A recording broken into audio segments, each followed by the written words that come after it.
কোচবিহার জেলার মেখলিগঞ্জের জামালদহে টোটো চার চাকার ছোট গাড়ির মুখোমুখি সংঘর্ষ। এই ঘটনায় গুরুতর আহত হলেন দুজন।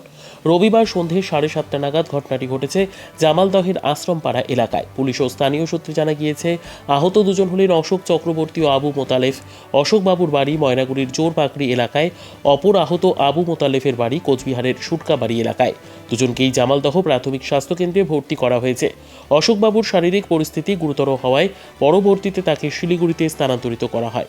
তিনি টোটোয় করে ফেরি করেন। দুর্ঘটনার জেরে তার টোটোটি ব্যাপকভাবে ক্ষতিগ্রস্ত হয়েছে দুর্ঘটনার কবলে পড়া চার চাকার গাড়িটিও। পুলিশ জানিয়েছে, বর্তমানে পরিস্থিতি নিয়ন্ত্রণে রয়েছে।